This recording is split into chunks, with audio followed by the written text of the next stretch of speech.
The biggest mistake I then made was using the words like, doesn't make sense. But I didn't say like, you're not making sense.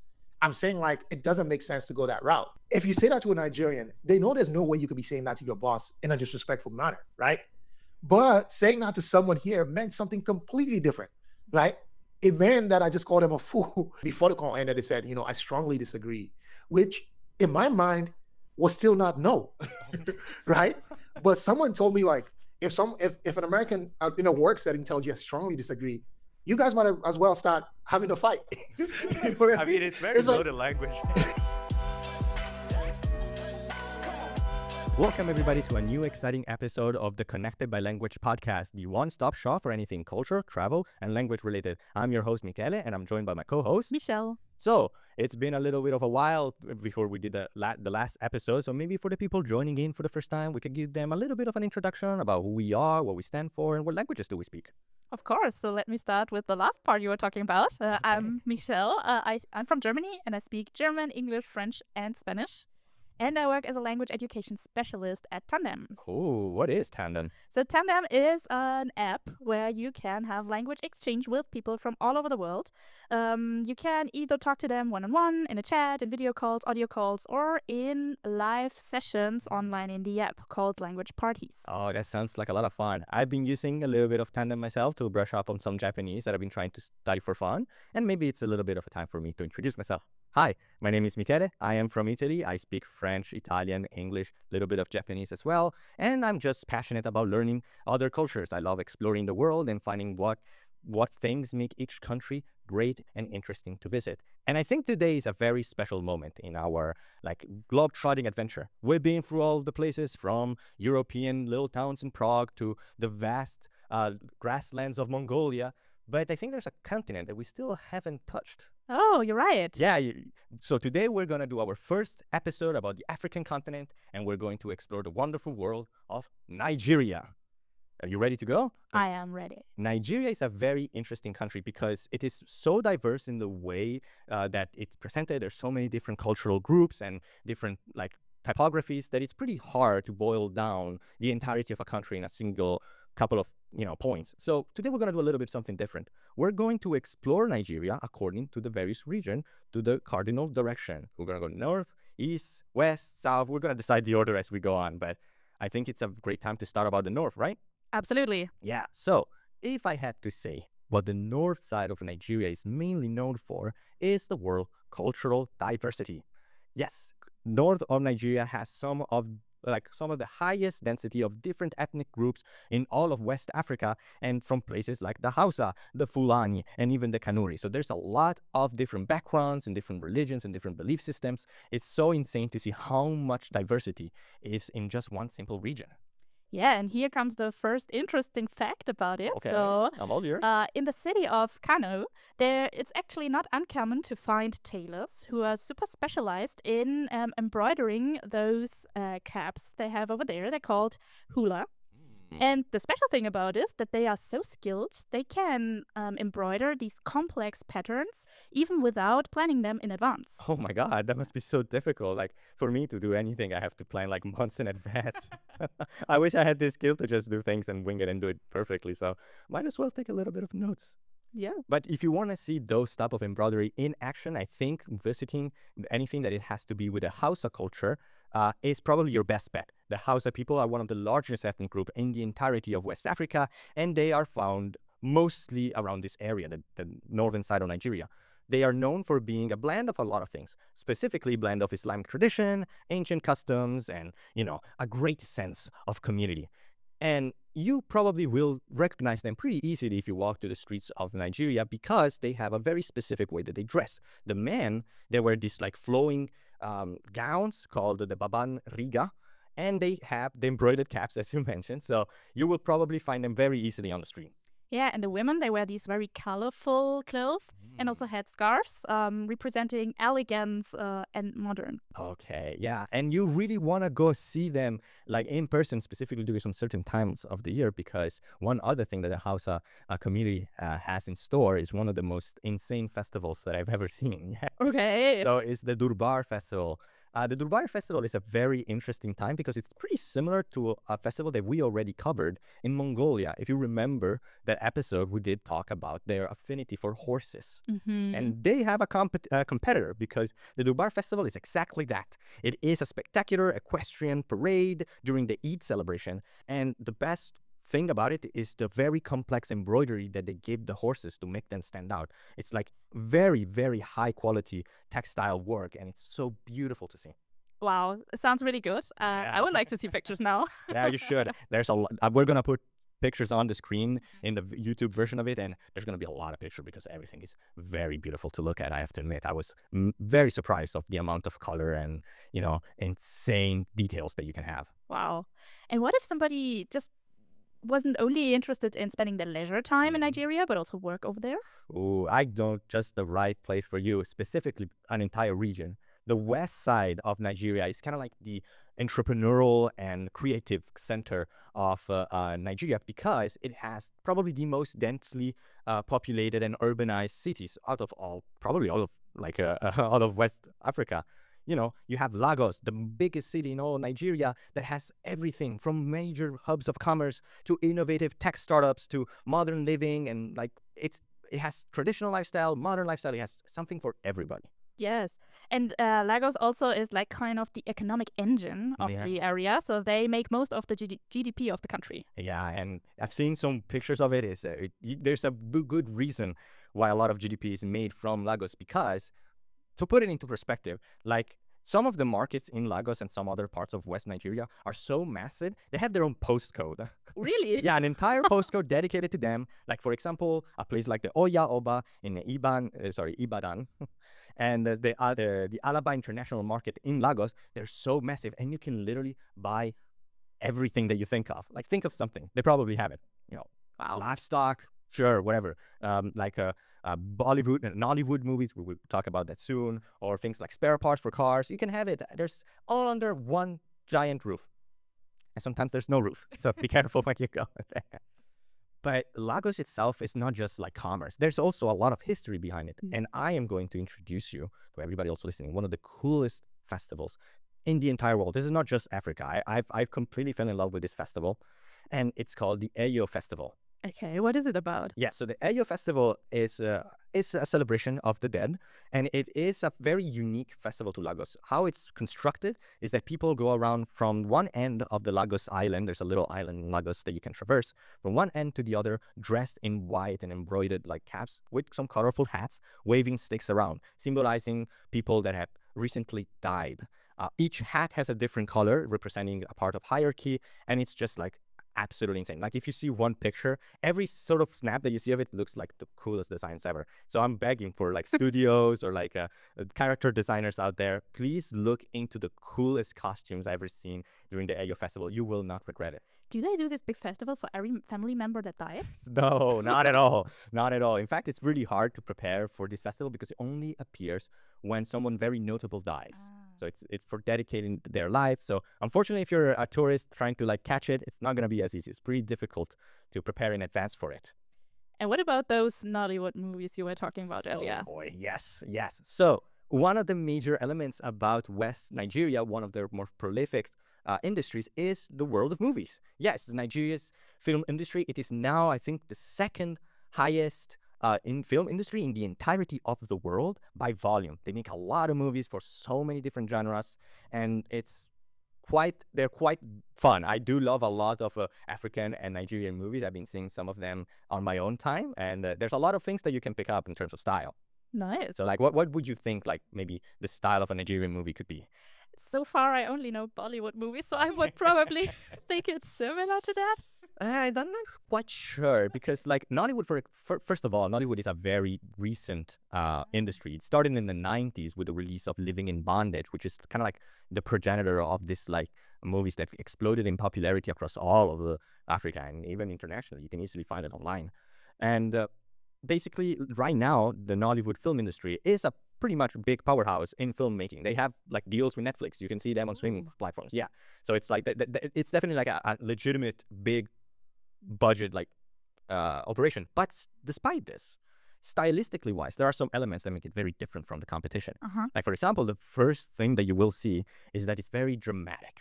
A lot of high drama, a lot of like soap operas to the extreme with family, or like about religious debates, or something about like a farmer and like an oligarch. Like, there's always a very, very strong conflict directed with two people. So it's not like none of these like French movies that explore the psychology of somebody, like it's very, very two-sided. Okay.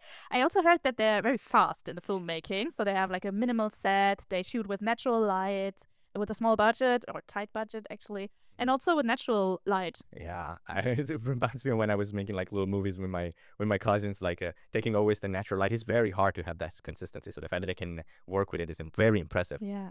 And one other thing about the Nollywood movies that makes it also very special is their connection to spiritual and supernatural vibes. A lot of Nollywood movies, of course, not all of them, there's tons of them, they have a lot of spirituality, juju, witches, ancestral spirit. They always will be part of the story one way or another. So if you're interested in learning about African spiritualism, this is also a great resource for that. And because we know a lot about languages too, and we want to talk about languages, Right. there's an interesting fact about Nollywood movies that they include a lot of languages actually. Oh, really? Yeah, so in a single scene, you might shift dialects, you might see different Nigerian languages like Pidgin, Yoruba, Igbo, and Hausa. And if you're someone who loves learning those languages, then you might just watch one of these movies. Or you can just go on Tandem and get it directly from the source, because we do offer most of these languages on our app.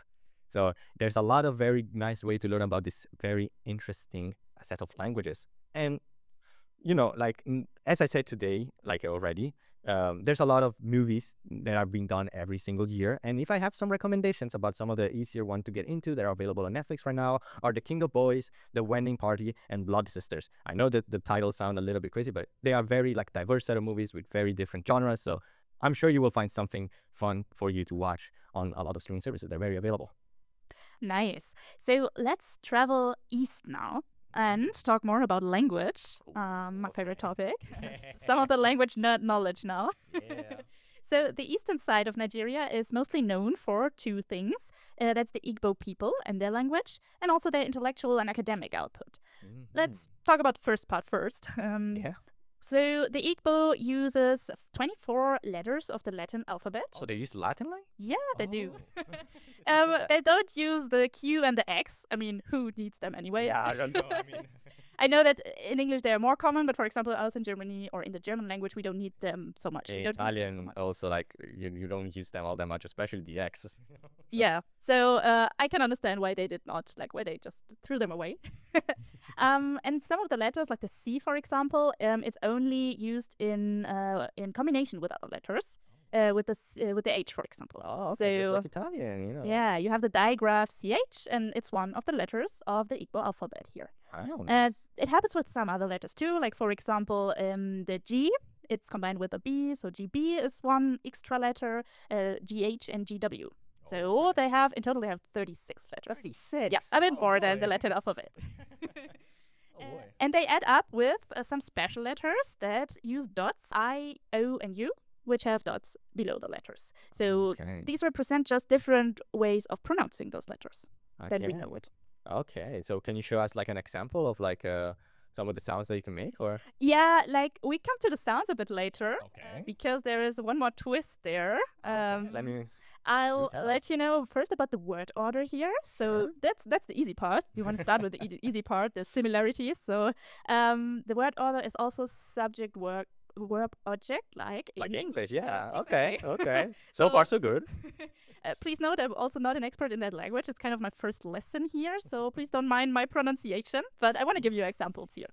So, for example, Naya Zuru Anu, which is his father bought meat. So you can see it's a subject first, then the verb, then the object. Okay, so good so far. Yes, but what makes Igbo really Igbo and really special about the language are two things, and then we come to the special pronunciation part. Say some parts of the words can be eliminated when talking. Oh, okay, just like French, right? Oh yeah, maybe it's a bit like French, yeah. So when the context is clear, for example, in the sentence "nwa naaga," the child is going, the a in na might be dropped. Oh. So it's still clear to everybody who is aware of that language, who knows speaking that language, and it would be pronounced more like "nwa naga." So it's Okay. shorter and people would still understand. Yeah, I think what it they- does sound a lot easier to pronounce now that I think about it. So I kind of understand it. Like we don't know, Italian has it with articles, French has it all the time with the consonant and the vowel afterwards. So there's a good need to have a way to make it easier to pronounce. Sure. Yes. I mean, it happens in a lot of languages. We have it in German sometimes too, that the words are just shorter and we kind of swallow letters. Okay.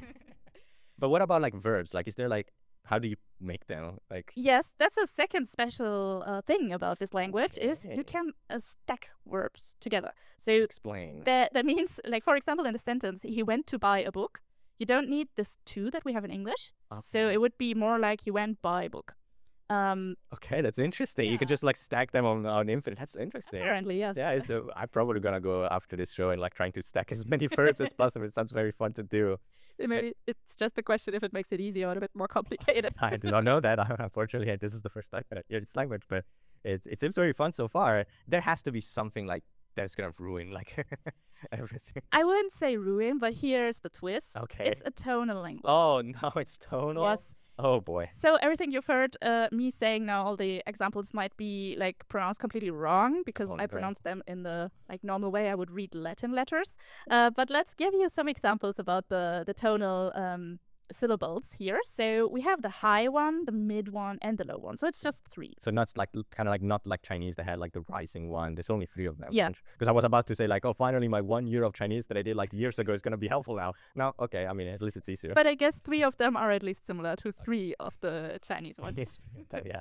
So let me give you an example. You have the tones only on the vowels. So they're always on the vowels. And there is a word you can pronounce with different tones that means very different things. For example, arquar, which is bed. Okay. Then you have arquar, which is egg. Okay. And then you have arquar, which is cloth. Cloth. Okay. Yeah. So Very, very different meanings. absolutely. And you got to be just careful when learning this. I think it's a difficult thing for people who have never done it, like me, for example. But I tried my best here. Yeah, but it's very interesting to see how many different like languages and like variants and rules. Like it's so cool to see all of these. Like up till now, I didn't know about this language, and I think a lot of people should know. If you're like a language learning enthusiast, this one could be one to impress your friends. Or Absolutely. And you might find somebody on Tandem who helps you actually with those tones. yeah, I think you should go on Tandem and get someone native to help you out. Yeah, it was quite hard to just do it online. Like I tried in preparation for the podcast. I think it helps a lot to have a person. Oh yeah, for sure. But if you want to get the idea of what this sort of language can produce, like in terms of other media, this region also has the home of the University of Nigeria in Nsukka. Here you can find a lot of authors that have been kind of like making both historical and like fiction and books about a lot of different topics using non-linear structures. And I would love to go more in depth about all of these novels, but if I did, we might have enough material for an entire episode on its own. There's so many different areas and so many different themes. So, you know, it's like, but if you're interested in the academical output, it's very interesting. I really highly recommend you check out. And where would you go in the country if you would want to explore the nature? Yes. If you want to explore the nature of Nigeria, there's only one major place that you should go. It is the south part of Nigeria. And you want to know why that is? Yes, please. Well, because the south of Nigeria has a very interesting advantage compared to the rest of the territory. There's an entire coast. You know what that means? With coast and water, there's a lot of rainforest, there's a lot of waterfalls, there's things like rivers and coastal cities. And yeah, it definitely is the best place if you want to look at Nigerian nature. Nice. And since it's so close to the Atlantic coast, I guess there's some good food too. Of course, you bet. You bet there's some great food out of it because Nigerian food culture is very, very diverse. I'm going to be straight up very transparent. It's very difficult to pinpoint down which ethnic group invented what dish, what is the official version of it. Everybody kind of has their own little interpretation. But if you know something that is very interesting about Nigerian food culture is that the things are more about community gatherings. So big plates, share it with everybody. And not only that, but there's a lot of very indigenous ingredients that not a lot of people know about. Like, for example, vegetables and leafy greens, like the water leaf or something like the okazi. They're kind of like similar to spinach in a way, like if you had to kind of give it a comparison. But they are something that you don't really find in your local grocery store, that's for sure. Nice, very interesting. Yeah. Traditional dishes are often also accompanied by so-called swallows. Wait, what is a swallow? What is- So a swallow, like for example fufu, eba, and also pounded yam, they are called swallows or swallow foods. And it's not because they're eaten very quickly, but it's because you don't have to chew them. Wait, So- so you just get a spoon, you just put it on your mouth. Okay, that's Apparently, so it's usually a bit like first triers or first timers are getting a bit nervous about it. I heard. I Yeah, haven't tried it yet. I feel like I'm gonna be honest. If I tried it, I would be a little bit scared of choking on it. I mean, probably there's gonna be very mushy and very easy to swallow. But when you describe it, it does sound very like oh, I have to just go in like no nothing. Maybe you need a local guide for that too. Yeah, probably I would need a local guide. Yeah, or at least some time to prepare mentally before doing that.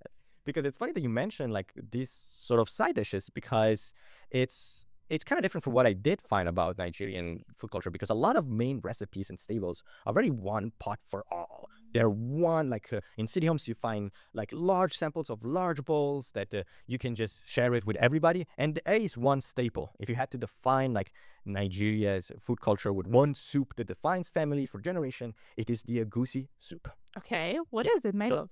So the Egusi soup is a hearty and flavorful mega like dish made from some very, very interesting ingredients. So I'm just going to list them to you because it takes a lot of different turns.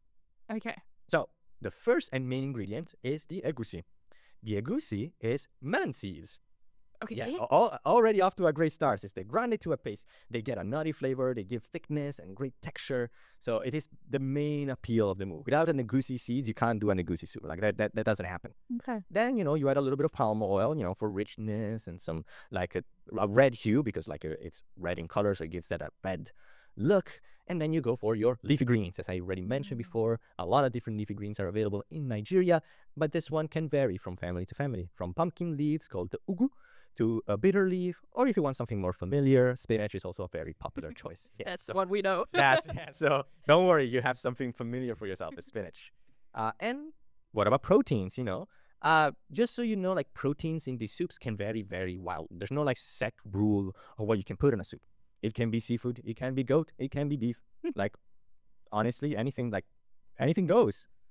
And lastly, you can't have a massive soup without seasoning, And the seasoning for these soups can be quite varied, but most of the time it includes things like crayfish. It includes a lot of pepper. Pepper is a very big deal in a lot of the seasoning mix.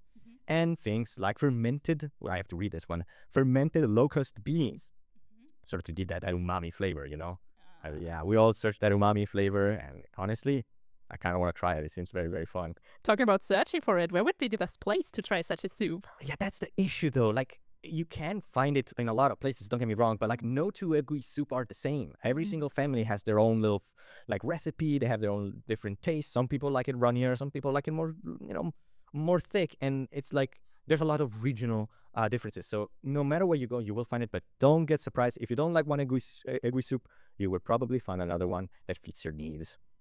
And speaking of like maybe trying it for yourself, if you go to Nigeria, you want to kind of get that flavorings. Be careful about when you get it, Okay. Because in some urban areas, there have been some reports of fake Egusi powder. Yeah, I know, like in some markets that are a little bit shadier. Sometimes they're made with ground pumpkin seeds, so it's not that bad. But even in some Facebook communities, like local Facebook communities, there have been reportings of even people selling it with chalk mixed with flour. Yeah, so be very careful when you get yourself some seasoning mix about it. So do your research beforehand, taste it. I don't know, like just try to avoid those shady areas because if you're in the wrong spot at the wrong time, you can get something that can be very, very dangerous. Well, let's add up here something with a fun fact. Okay, So, fine. for if somebody doesn't know how to make a good Egusi soup, it's considered a red flag in finding a partner. Okay. Over. I guess I better start doing like a nice soup just in case. Okay. So if I counted correctly, we had all the four regions of the country now. Correct. All the four geographical directions. What about the center of the country? It's a very interesting question because the center has an actual story of its own. Like the center, Nigeria, it's not like it doesn't exist, but it's kind of like a melting pot of all different cultures. And you will not find a better example of this than the actual capital of Nigeria, Abuja. Like Abuja is the melting pot of all the different ethnic groups and cuisines and tradition all woven into one. It is like incredibly diverse linguistically, incredibly diverse like ethnically. It's just like it is probably the best example of all of it into one singular spot. Also quite common to find some residents which are expats, and then in the next street you have local food stalls and street food over there. So it's all, like you said, a melting pot. Yeah, and I mean, like, not only this place is worth visiting for the diversity, but there's also some other elements of the city that are very interesting for its history. One of the major, like, I guess, fun fact about the place, it's called the Rock That Watches. Okay. So, Scary? kind of to make it into perspective, like most, like the central, I'd say, political area where all the governments and offices are in this round street. It's literally called like Round Street, if I remember correctly. But it faces this little mountain called the Aso, where a big, big, big rock, a granite, massive monolith, watches over every single move of the government. Some people theorize that it's just looking at what the parliament is doing that day as sort of like a control freak, like kind of like watching everything. So whenever you go to that area, you will see this massive, massive monolith. It's very, very commanding, to say the least.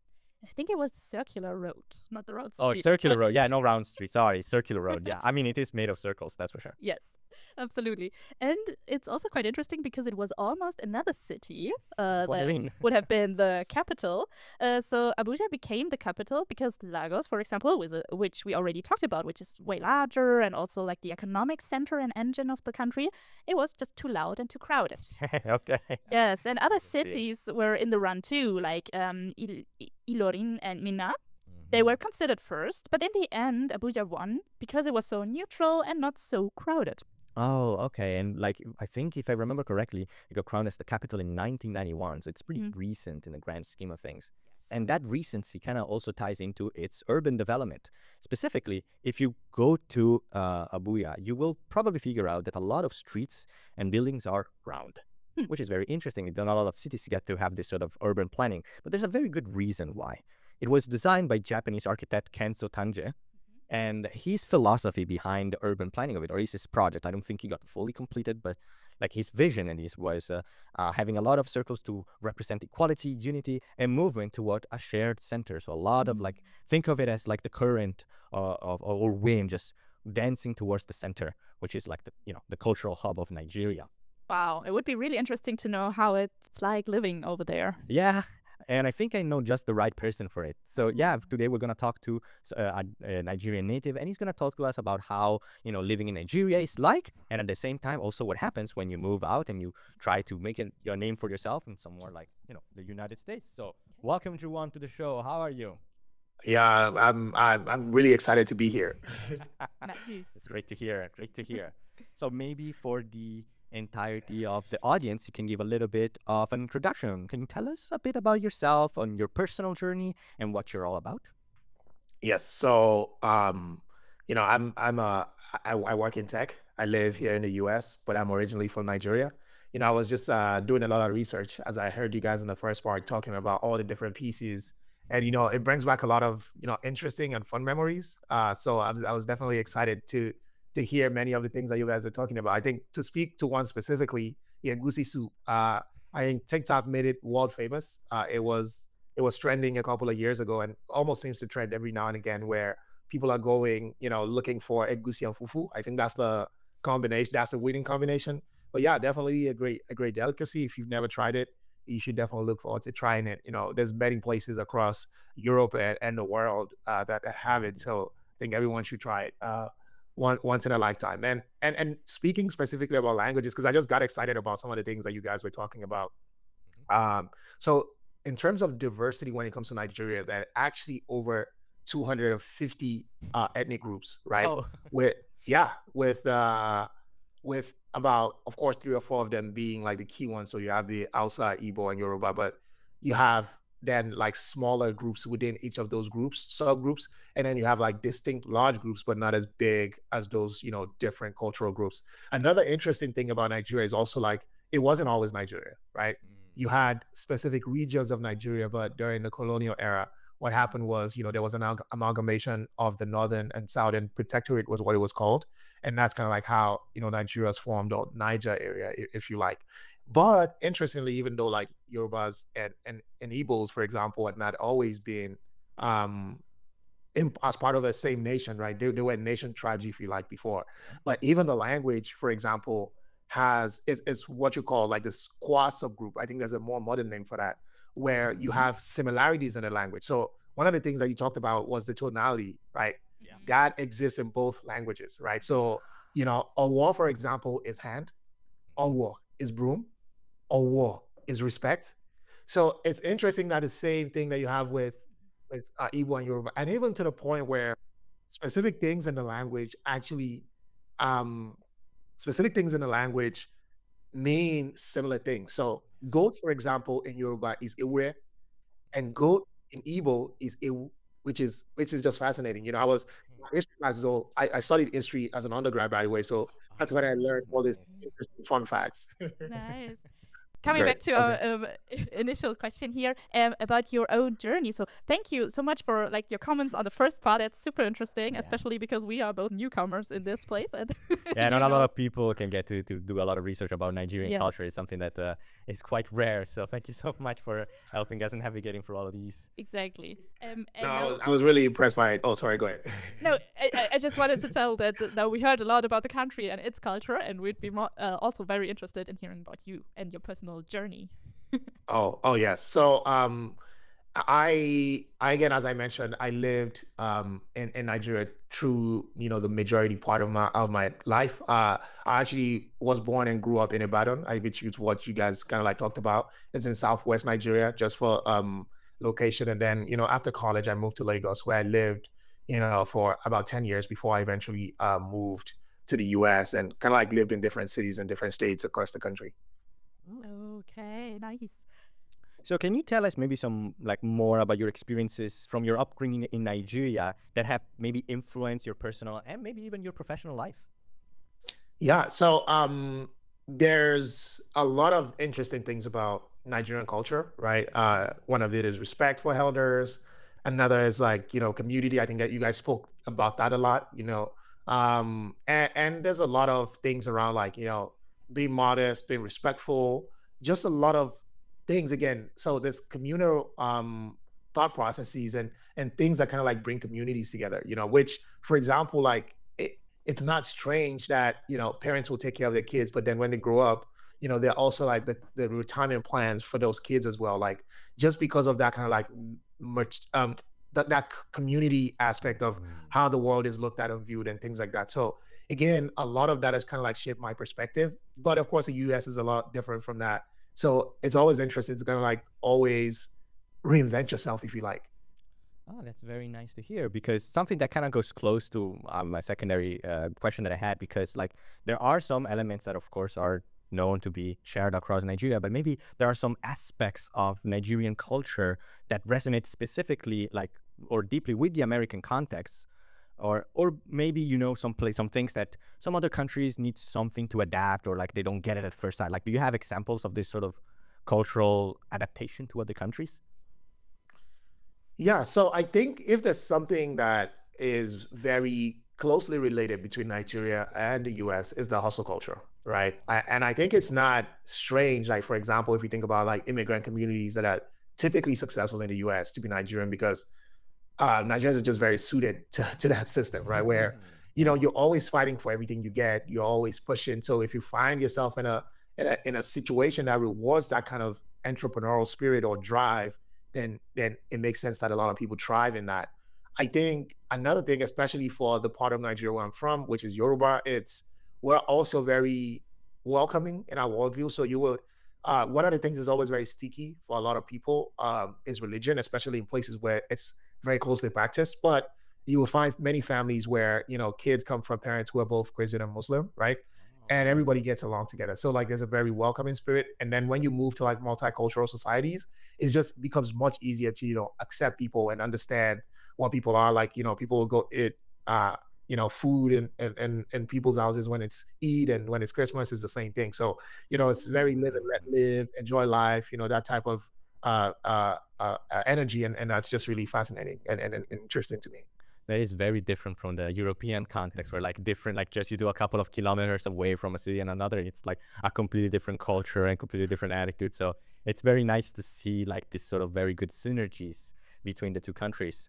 But maybe like I kind of want to give a little bit of a twist. So we know about some things that Nigeria does adapt really well from the US, but is there something about the US way of thinking or philosophy that you've taken all the way back to Nigeria, or like that you adopted? So that's a very beautiful question because Thank you. when I moved here originally, or to go back, I never saw myself living outside of Nigeria, right? But on one of my visits to the U.S., because for context, I was running an e-commerce website at the time, and one of the things that I struggled with as an entrepreneur then was just like we're dealing with a lot of economic challenges, dwindling sales and things like that. And then I saw the way people were buying purchase patterns, and I'm like, I don't think I'm necessarily in the wrong business. I think I might just be in the wrong market, right? Oh, So that's one of the things that changed my perspective about even moving. And I saw that economic opportunity, and I wanted to really try to capitalize on it. But in moving here and understanding the people, the culture, and the language, and how this country came to be, and of course, like, not to maybe preface that, like, I've always known, right? Like I said, I studied history. American history was a lot of the stuff that I did in my second and third year. But learning history through the pages of the books or exercises is not the same as experiencing it in real time. So living here, I've actually almost realized that this was the one country that I think is built around my own personal value system, right? Of freedom, of responsibility, yeah. of things that a lot of people wouldn't necessarily resonate to. And I realized that it's something that my mind and heart really yearns for, right? Like, so I'll give a very, very typical example. Um when people talk about, like, things like the American dream, right? Ooh, One yeah. of the things that makes that very compelling to a lot of people is the idea that you can almost do anything and you can become anyone. And Ooh, to a certain extent, that is not true everywhere in the world, right? yeah. In most places in the world, like, and maybe not as a bad thing, right? Like, if you show up in a community or in a society, you have to kind of like know your place, right? I think America is the one place where that entire idea goes out of the window, right? So Mm, I think those are the things, those values of freedom, of being getting and getting respect, giving everybody that individual value. I think that's something that has been very impactful to me. And if I think about it on two sides, right? On the one hand, I see how African traditional values, Nigerian Yoruba traditional values are very important, but I also see how American values can be very important. And in my mind, like, one of the things I try to do is to try to combine both worlds and share it also with more people, right? Because I think it's every culture is unique, every culture is different, but there's almost a lot that you can learn from different things. that's so different from what you get to learn in Italy. Because I have a little bit of a story about this sort of exact topic about like making your own business and like the American dream is that I did economics in a university and we were doing an entrepreneurship class, and the first thing that our professor showed was a statistic of all the countries with the highest amount and lowest amount of startups, and Mm. Italy was the second lowest. Oh. Is the second lowest along with Japan. And yeah, it's interesting to see this point because in Italy it's very much the opposite. Starting your own company, making your name for yourself has Yeah. always been a very taboo topic, something that you Mm. don't really get to do a lot. So so yeah, it's a very different interpretation for sure. I don't know how Germany is about making your own business. It's quite good, at least in Berlin. We have a lot of startups here, Mhm. but there are parts, even in Europe, which are a lot like higher in the startup scene. Yeah, that's why a lot of people from Italy move all the way. Like if they're doing something in Europe, they move to Germany or Yeah. like other nearby places because that's where you can get your career going. In Italy, Yeah. it's And talking about the career, and you already told us of the shift between the markets. So you realized you were just in the wrong market. How was the journey from Nigeria to the US? How did you find out that the US market was the right one for you? So it was a very simple thing that happened. I was on the subway in New York on one of those visits, and I just saw kids wearing $100 sneakers. Like, it was nothing, oh. right? So in my mind, it's like they're not even going to anything special. Like, this is what they wear every day. Like, if they got this much money to be wearing this, then there has to be something about this market that creates this level of abundance, Because then, like, I was selling things that were like, equivalent of like 8, 10, 12, $20, and we're really struggling to sell them. So to be able to see that, that was such a transformational thing for me. And when you think about, when you dig deep, right, it's that some of those things that we talk about culturally, right, is why those things are even that way in the first place. So if we take a bit of a history lesson, right? Like, of course, we know, like, uh, US was discovered or whatever the official story is. And then you saw a lot of Europeans coming here. And of course, you had the Boston Tea Party and then that revolution. And then eventually they declared their own independence, not gained it, they declared it. And a lot of that spirit of freedom, right, is what the country was kind of like built on. And where that then reflects, just to give a 21st century example, is you can live in Germany and never step a foot in the US, start a company here, open a bank account here, hire employees here, right? And not like run entire business. Wow. So, and it all goes back to that same idea, right? Where it's not like, as an individual, there's a very strong sense of you already like a governing power of yourself to a certain extent. So there's a limit to what, the government is supposed to be able to control in your life, right? And that, of course, like you can't take that to the extreme, but I think you do get the point, right? Is that as a result, you see how some of these ideas filter through. And then you see it in culture. You even see it in language, right? Where, for example, they say, we're not going to put you in our color, right? Or we're going to call it soccer versus football, or little things like that. But you kind of like see how culture at the base level influences like, pop culture or language or even attitudes to very many different things. And that has been so fascinating to me. Oh yeah, talking about attitude, it would be super interesting to know how the work culture, like your environment, your direct environment, was like the comparison between Nigeria and the US. Oh yeah, that's a good one. So I'm very excited to hear the rest of this one. So interestingly, like I think work culture in Nigeria is very hierarchical, right? And there's a lot of respect again that breeds from culture, right? Cultural norms, right? So for example, you would see people use a lot of sirs and a lot of like respectful, not because again, to put it as respectful or disrespectful, I don't think is doing justice to it, right? I think it's more so just that hierarchy, right? This person is above, this person is, and you have that. But whereas in the US, you tend to see more flat structures, right? Even if my boss is the CEO of a multi-billion-dollar company, right? I'm still gonna address him by his first name, which I think is kind of like the same in Europe as well, right? But you kind of like see how that culture is, and it's also very task driven, right? Where it's like everything is so value driven, and I think it's probably even different to Europe in that way, where here it's an at-will employment, right? Employee and employer can terminate a working relationship for any reason whatsoever. They don't need to give justification. So not a lot of people's cup of tea, right? But that's just what it is. The change from hierarchical to flat structure, it attacks a lot of people, even like in Italy as well, because like when I did my first internship, I was in a pretty like hierarchical company, so I never got to see the CEO other than like in summer parties. And then when I switched to another job afterwards, it was flat.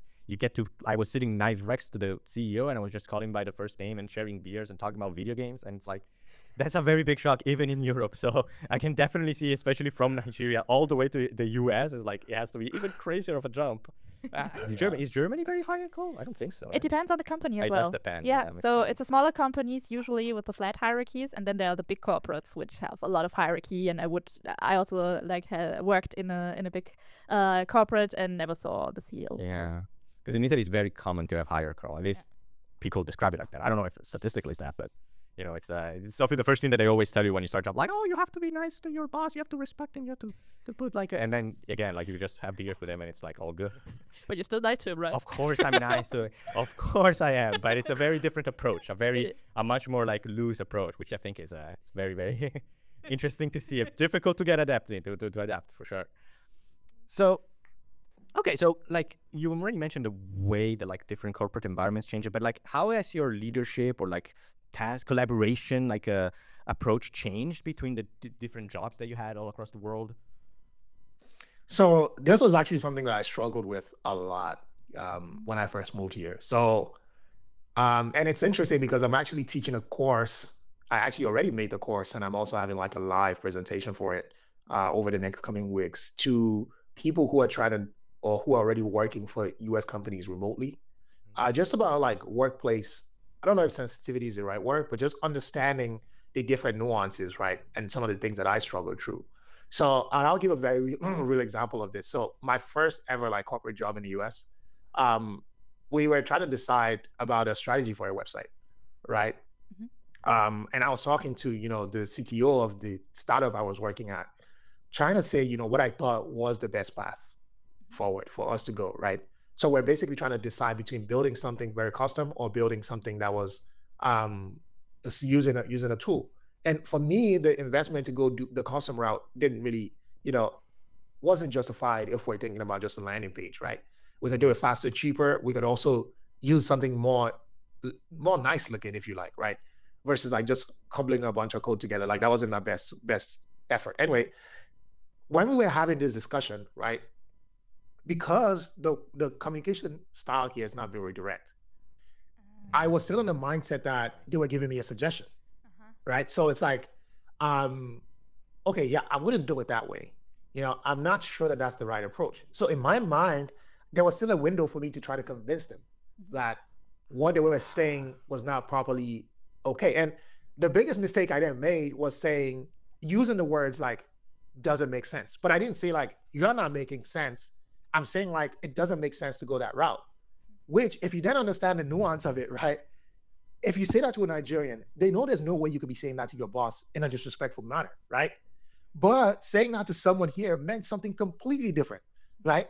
It meant that I just called him a fool. And secondly, it meant that I was trying to override them. And it took me talking to someone who said, and then eventually I think before the call ended, they said, I strongly disagree, which in my mind was still not no, right? But someone told me like, if an American in a work setting tells you I strongly disagree, you guys might as well start having a fight. I mean, it's very loaded language. You see what I mean? But like to me, that didn't mean that, right? It just meant like, I do hear that you disagree, but so those were things that I really had to understand, that the workplace communication style is not very direct. And a lot of times respect in this context meant you tell your leader what you feel. Maybe you take one more time to explain what you feel one more time. And if you don't see it, you just let it go, right? So it was in that experience that I understood just that cultural nuance, because if you see two Nigerians having a conversation, you might as well think that we're fighting, but we're not. We're just having a very spirited debate. Yeah, that does bring me back to the Italian conversations as well. So it's like, I feel ya. But okay, interesting. But like, okay, because there's a lot of differences between these approach styles, but is there like some sort of advantages that the Nigerian work culture gave you, like other than, of course, like the similarities, but like unique advantages that it gives you when working in US environments? Something no other culture has. Oh yeah. So again, I think that there's a very strong result orientation, right? And which is even part of the reason why. So to go back to the last example, I could agree and say, you know what, let's do it your way, even if I don't believe in it, because I don't really care, right? So you see a lot of like people caring very deeply, because when you come from a culture where things don't necessarily work, right? You are very desperate to see things work, and you tend to put a lot into it. You can't really like, you don't make it by just trying or it being okay. You have to put a lot into it, and I think that's an advantage, right? Is that you just have that that drive to make things work, and I think that's a big positive. Absolutely. We talked about clashes here a lot too. What about the language? Like, was there any difficulties with the language? I mean, you're both fluent in English and Yoruba. You have also studied French. Like, how was it for you with those different languages? Yeah, I've always been, I'm a Tandem user, by the way, but I've not used it a lot in the last couple of weeks. But again, it was to pick up on my French, and I was so fascinated and interested by just how much I learned. So as I said, in college, I had a mixed concentration, right? I was doing history and English, but I felt treated very unfairly by the English professor in my second semester there. So I just became a plain, simple concentration and only history. But that then meant I had to go take French. And interestingly, in Nigeria, like you get to take French almost all through primary and secondary school, right? Because, so if you think about Africa, right, or ECOWAS, right, which is the economic, oh my God, I just put my government teacher to shame right now. But don't worry, we don't know the abbreviation either. Look it up. I will put it on screen, and You will be tested on this. but ECOWAS is something about Economic Community of West African States. I think that's what it is, which is essentially like all of the 16 countries in West Africa kind of like together in like, more like the EU of West Africa, if that makes sense. So, but not as structured, of course, as the EU, but the same thing still exists. So I believe as part of those cultural exchanges, because much of West Africa is like Francophone, right? Whether that's Benin or Togo or Cameroon or all of that. So I think there's some kind of like concerted effort to ensure that many countries within that can trade, engage freely. And then I think that's why we see a lot of that French. So I did have to take French in my second year of college and third year. And I actually was doing really well at first. I think I was looking at over my results actually recently. And I think I got a B, in that first semester. But then I didn't do so well in my second semester because I got on serious. But it was a language that I really liked. I like how the words are pronounced. I like just the energy. I think that's a je ne sais quoi, about how the French language is spoken, right? So that was what I was practicing for the most part on Tandem. So I do like French. I know how to say a few words, but I think that's un peu. That's as far as it goes. It's good to be able to say a bit in French. So. I mean, figure out French language, I'm going to give a bit of a hot take. I still think that written French is the beautiful language ever created. Most beautiful language. I love how it works. Speaking it is very hard, don't get me wrong, but like I could see pages of like newspaper in French and put them on the wall and be like, this is art. This is what I like. Like a written language is perfect. So I think you get to do that. Yeah. And has this combination of languages somehow influenced your way in your professional communication? Like, did you need them, or was like having English enough in the US? So thankfully, I think having English has been enough for me. But to your point about professional advancement, I think it's actually one of the biggest things why language is so important. I think that people tend to make up their mind about other people based on certain things, right? It could be on appearance, and it could be on things. And interestingly, like we were having a conversation recently in a development group where we're talking about, personal development. And one of the questions that I asked in that setting was, how much of being authentic to yourself, right, is important to being successful versus like adapting to meet other people's needs? And I think that, because of course you do hear all of this, like bring your whole authentic self to work. But I think I found my answer after like doing deep introspection to mean that if your goal is to build interactions and relationship with other people, you have to meet them where they are. By default, as human beings, we're very self-centered, right? Like, no matter how much we want to say we're not selfish, we are, right? And the people who gravitate to us, right? The people who at least try to meet us halfway, they will get a respect as much, right? And that's one of the reasons why I've loved languages, because there's no better way, like beyond, knowing somebody's name and saying their name, there's no better way to connect with someone that's speaking their language, right? Even when we're both speaking English, right? You'll hear people say, oh, now you're speaking my language, right? Which means like you can see things from my perspective. You can understand me. And that's why, for example, even in industries, right? You have lexicons, right? The one you use in the airline industry, for example, is different from the one you use in the medical field. So it's like languages are so important. It's the most important way that we can build connection. And sorry, quickly to use one last popular joke. There's a reason why Trent was trending, and I don't know who's a soccer fan here, right? Trent was trending when he went to Real Madrid and he busted out, perfect Spanish. Oh, Yes. And man, I mean, speaking about languages, since we're Tandem, we get a lot of people trying to learn all of the different languages in the world. And some people have reported wanting to learn something like Yoruba. So maybe since you are fluent in it and native in it, where would you recommend people to start learning Yoruba? Like if they wanted to start, even if it's just for fun, like what are some good resources that you think are nice? That's a really great question. I think there's so many resources online, whether that's like YouTube videos, there's a lot of people who teach it. In fact, like, we just got some like kids books, right, for where that teach like basic things. But I think the biggest way to figure it out would be in simple conversation, right? Of course, you can learn the simple ones, right? Ekaro, for example, which will be ideal in my case now, is how to say good morning, right? And then learning, because I think those are always in fact, in every language, right? Like I know in Spanish, for example, is buenos dias. That's how you say good morning. Bonjour is how you say it in French. Yeah, So I think that those are always like just basic in terms of like trying to learn language. And I think I know, let me flex a little bit. I think I also know Italian, which is it buongiorno? I hope I said it correctly. Buongiorno.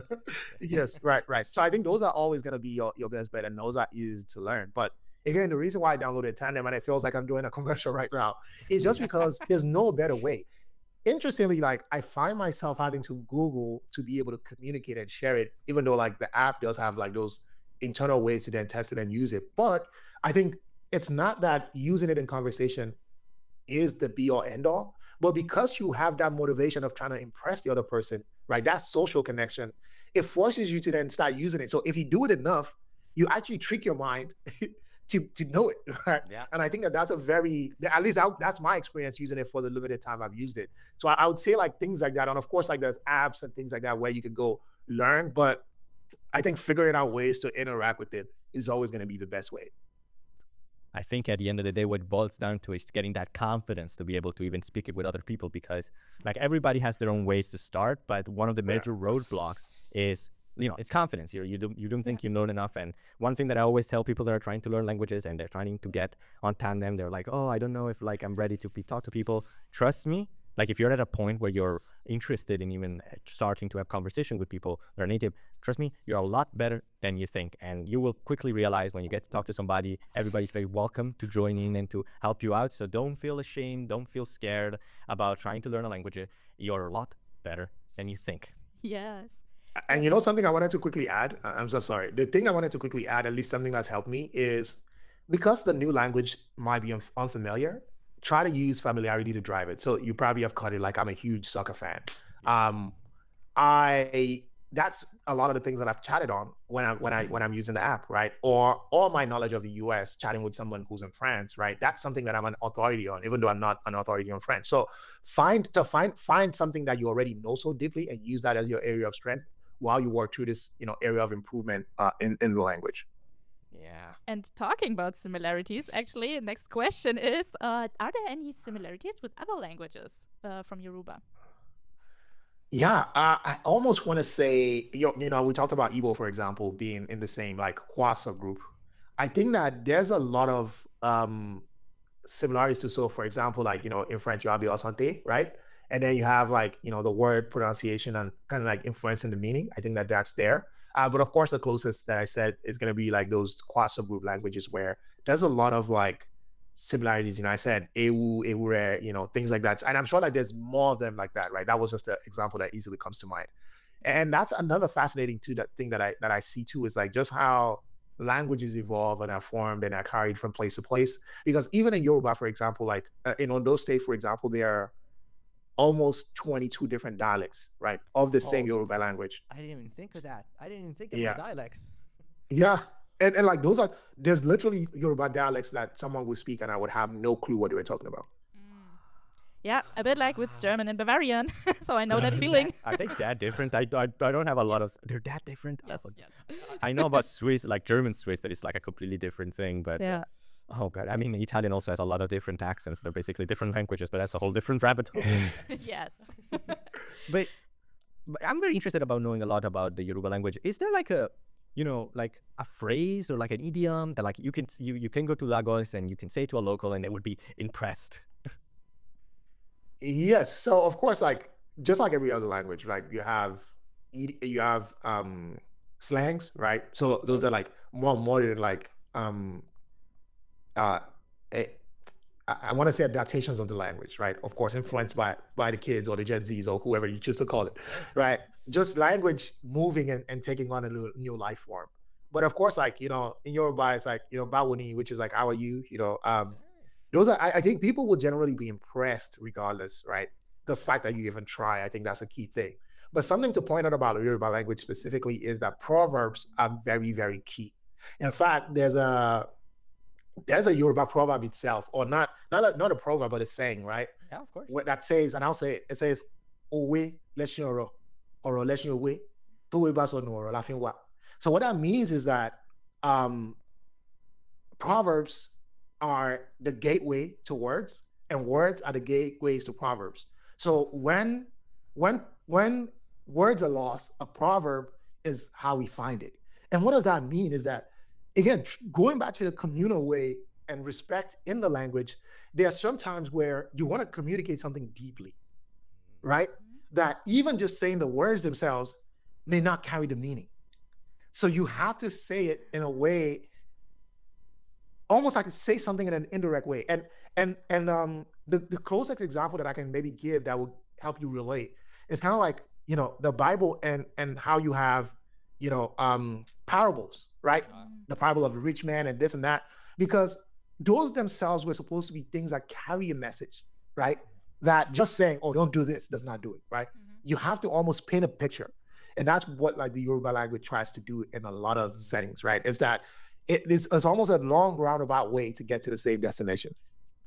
Okay, yeah, it's a very interesting to see also how they get preserved this like sayings over time, because like that's kind of like the main power of proverbs every generation from now on. So you can always find a way to preserve kind of like that communal feeling, because a lot of languages tend to lose some of their meaning with time, some change. So it's always nice to have a reliable way to go back to like what makes it special to begin with.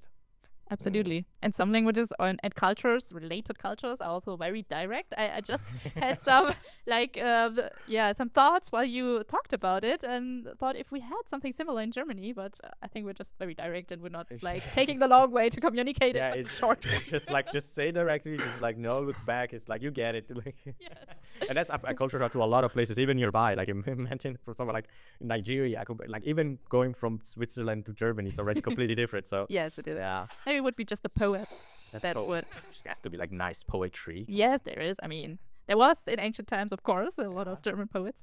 And in modern times, we have something like poetry slams. So there are still people using the nice words and describing around it. I would love to see some slam poetry in German. I'm not going to understand much, but that sounds really fun. I can take you to some. Yeah, I would love to, yes. So I think we're approaching kind of this last part about our show. So I had a pretty like left field question. I wanted to kind of more go about the kind of like the way that you managed to go to this position. Like if I had to describe it pretty simply, like do you think that like Nigerian corporate environments or even like academic systems are useful for newer generations to pursue international career? Like do you think that they do a good job into presenting those opportunities to you? I'll probably say no. Okay. But the preface of that will be, I think it's the same the world over, where of course it might just be worse in Nigeria, right? I was just chatting because it's so interesting that one of my key focus areas, or at least passions, is helping people succeed in tech careers, right? Like helping people build out tech careers.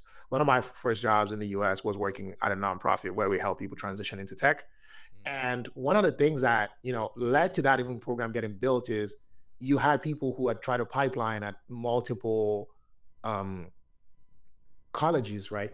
Where they just realized time and time again, those students could not really meet up to the standard that they were looking to hire for their companies.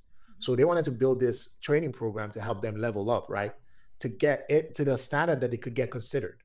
And I know a lot of people, and that's one of the things that makes me happy is that you're not having a lot of informal education systems that are more equipped for the careers of the 21st century.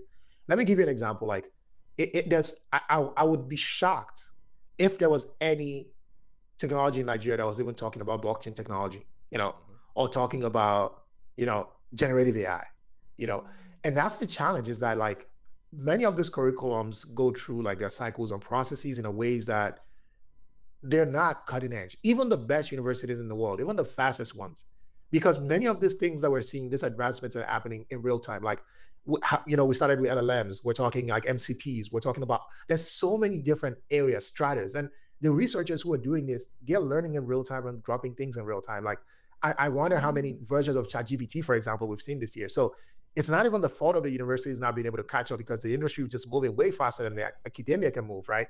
So the answer is no, but the good thing is there's a lot of other institutions in play today that are meeting those needs and filling those gaps. Okay. Yeah, that's nice. At least there's like something that you can do. So you're not like tracked into a system that is outdated or not as complete. Would there be a specific thing that you would change or that you would suggest changing? Just knowing institutions, right? I think that's something that I would actually change now, given your point, because I do still, even though I like disruption, I think that disruption is something that may not scale very properly or may not meet the needs for the whole population. So let me wear my policy hat, right? If I was a policymaker, right, I would think about how do we pull in these institutions that already are doing this work, and how do we put funding and structure behind them, right? Because clearly the thing is, and if you think about it, which is harder to do, to make the universities become what they're not, or to help the disruptors who are already disrupting become, or at least have the resources and funding to become more university like, right? More capacity, more control. Because one of the things that universities and things like that do really well, right, is that they're built to not leave anybody behind, right? Whereas many of the startups and those things is like, you know what, if you got to drive, you're going to win. If you don't, sorry, bye, right? So it's like, how will you put some of those structures, some of those controls in place to help them succeed at a much larger scale that drives more impact? That would be what something I would focus on.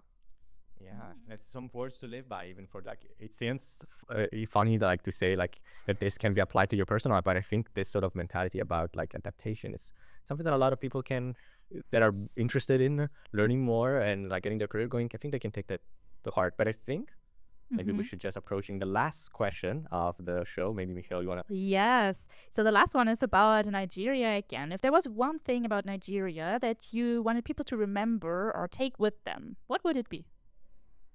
Oh my God. The all One or thing. nothing. That will be tough. That will be tough.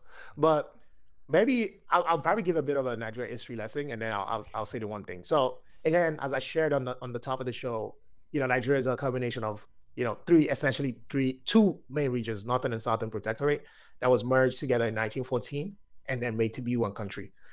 Interestingly, I saw you guys talking about Lagos.